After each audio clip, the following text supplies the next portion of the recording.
Hello, it's Stuart, the Unrepentant Atheist. So just reviewing some calls from the Atheist Experience that went out on the 5th of February. We've got Frank calling in, initially spending 15 minutes talking about why atheists have got faith, just like Christians, that they use faith when they cross the road, that somebody's not going to run them over, etc., etc. So they spent some time on that, and they've moved on eventually to Frank saying that effectively that there is purpose, there is a God, and that there is purpose to human existence. So we're going to kind of pick it up from there. What does purpose Again, mean? you asked the Yeah. question. Okay. So I just missed that little bit. He's making the claim that there's purpose, and then he's saying, well, let's define it. And he's asking atheists, what is purpose? If you make a claim and you have a term in the claim, it's your job to define it. It's not your job to ask it. It's not correct to ask the person that you're making the claim to define your own terms. And I'd like to hear what your answer Well, is. if we're gonna argue about purpose, we need to define it. I Well, think go ahead then, define it for goodness sake. what I meant. Dude, we've been on this call for 20 minutes and I've got a million other callers waiting. So like, I'm trying to so we got to get an answer out of you because like Johnny just said, every time you ask us a question, we give you an answer. And every time we ask you a question, you ask us another question. Frank, you're good. You're good and squirrely when it comes to answering questions, but don't think that it's not seen. Go ahead. Yeah, well, I beg to differ. I don't think Frank is good at all at anything. Go ahead and answer the question, or we have to move on. All right, what's your question? What evidence do you have that life has a purpose? We need to talk about the DNA molecule. We need to talk about the way it's a structured. Great. Good. You know why I'm saying good? Because he's pinning his whole argument on purpose is centered on the DNA molecule. Now, I believe that Forrest is a biologist, and I'm looking forward to this because if his whole belief in divine purpose is centered around the DNA molecule, I'm really looking forward to seeing where this goes. Language. In the beginning, there was the word. This is John 1:1. I have studied the DNA molecule. It's not a great language for some. I understand that a language is something that people use to that is used for communication, and I think I've often heard Christians saying this. Oh, DNA is a language. I don't really think it's a language. I think it's more like a set of instructions. For a few reasons, and also there's no reason to believe that it's supernatural whatsoever. It actually shows clear evidence of evolution written into your DNA. And I use written here as an analogy, not like there's actually some, I feel I should be clear. So like DNA is absolutely not a good evidence or argument for a creator if you study DNA. You don't think so? You don't think it's a 4-character language? Very much no.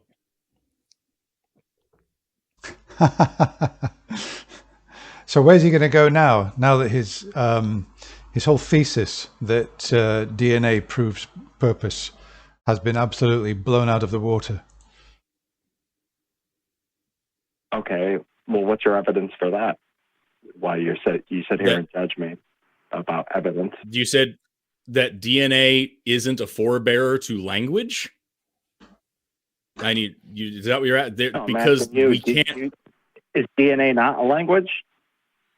Is there not a word there? I mean, you could colloquially call it a code, but like the way DNA is like actually functioned into like the way that it does a thing is through transcription, converting DNA, reading DNA to make an RNA molecule. Then that RNA has to mature. It has to have exons cut out and then introns spliced together. And then that mature. Brilliant. Fantastic, Forrest. Well done. You're absolutely bamboozling him with science. And this guy, probably in biology, he's like a 12-year-old.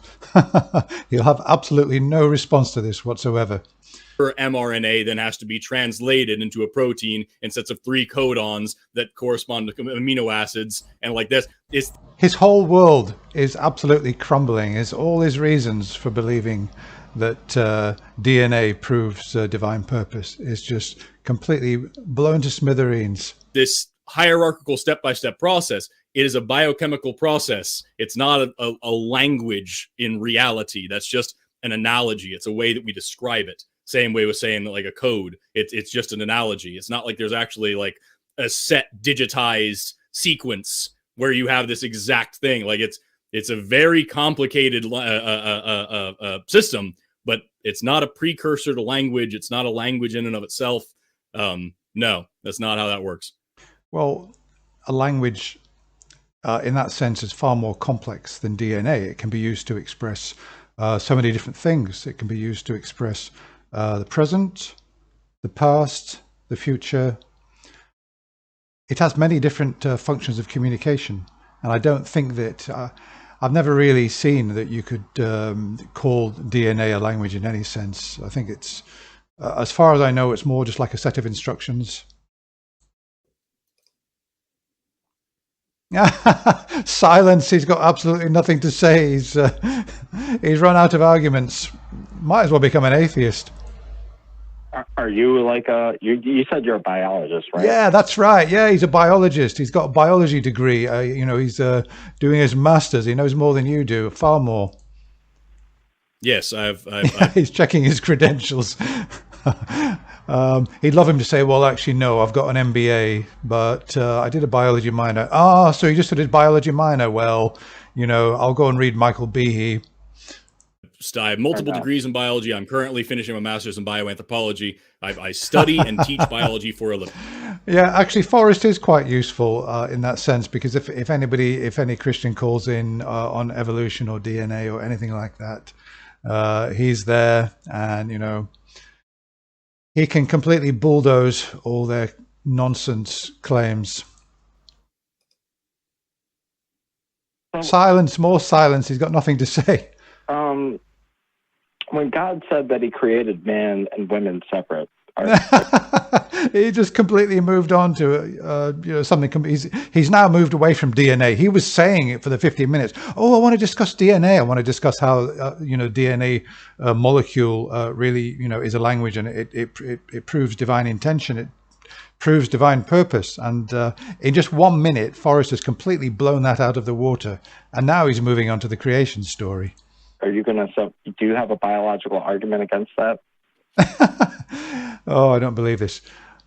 The thing is, the creation story, it's a theological position. It's got absolutely nothing to do with science. That is a completely different thing, and we are 23 minutes into this call. It was So a little bit of a pivot. I understand it. If you'd like, he's hopping around now, so his DNA argument is completely has been shattered, and now he's effectively putting the burden of proof on atheists to falsify the creation story. Okay, so that's all for now. I thought this call was absolutely hilarious, and I actually like the way, I think actually they wasted a lot of time, frankly, and they didn't do some good things during a lot of the call. For example, Forrest and Johnny were both saying, oh, I wouldn't worship that God anyway, you know, I mean, you know, he's a monster, etc., etc., etc. And you know, I hope that's not the, I hope that this isn't the truth. I hope that this isn't the case. And I don't think they should do that, because obviously Christians say, well, you're saying that when we die, it's game over. So it's a case of wish fulfillment, wishful thinking. And it may well be that God is real and that God is an absolute bastard. But me not wanting to worship such a God, or me not wanting such a God to exist, has no bearing on whether that God really does exist. So it's irrelevant. But that's another thing. I was just really wanted to highlight this DNA argument and the way that Forrest shot it down. I thought that was quite good. Okay, I'll be back again soon with another video. Thanks for watching.